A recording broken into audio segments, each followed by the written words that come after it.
Bene data nongeye kugaruka ngo tuganire ijambo ry'Imana riri gufasha umutima wanjye. Amazina yanjye nitwa Betty Nyiramukiza. Ndi umukozi w'Imana, Imana yarampamagaye ngo nyikorere.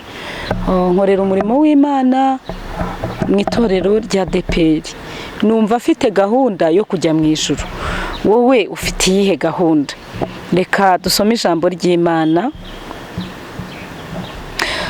Mu kuva 33 murongo wa 14 haranditse ngo aramusubiza ati ubwanjye nzajyana nawe nkuruhuri. Mose aramubwira ati ubwawe nutajyana natwe ntudukure ino.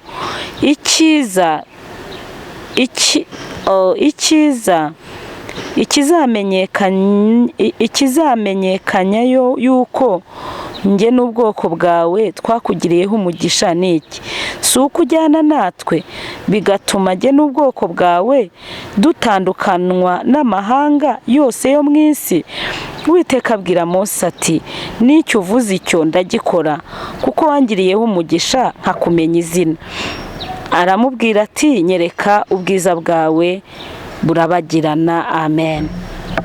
Ndashaka ko tuganira ijambo ryitwa kugendana n'Imana. Uyu Mose yagendanye n'Imana, ariko hari ibyo Imana yamusabaga gukora. Yamusabaga kujya gucungura ubwoko bwa Isirayeli, ariko Mose asubiza ijambo rivuga ngo mwami wanjye nutajyana nanjye ntiwirirwe unkura ino. Imana igushoboze kugendana n'Imana, Imana igushoboze kuzura umwuka wera, Imana igushoboze kuyoboza Imana. Reka kwiyobora, reka kugendera mu nzira zawe gusa, reka kugendera mu bitekerezo byawe gusa, ahubwo banza Imana imbere. Haleluya. Mose aravuga ati nutajyana nanjye ntiwirirwe unkura ino. Nanjye numva Imana itagendanye nanjye ntaho nagera. Wagera hehe udafite Imana? Imana itakuyoboye mwene data, Imana itagushoboje, Imana itabanye nawe ngo igutabare, wabigenza gute? Ijambo rye rivuga ngo nutajyana nanjye sinzavino.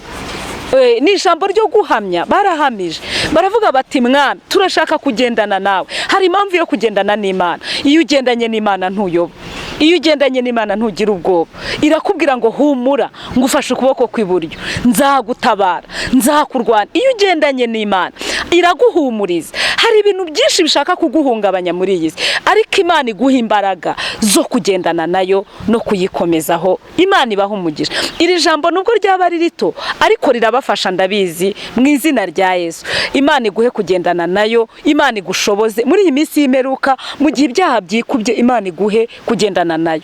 Dusenge. Mwami Yesu, gendana n'itorero, gendana n'umukobwa, ugendane n'umumama, ugendane n'umusore, ugendane n'umugabo. Buri muntu wese umushoboze kuyoborwa nawe, kandi ureke tugendane nawe, udufate ukuboko ntuturekure mu izina rya Yesu. Amen.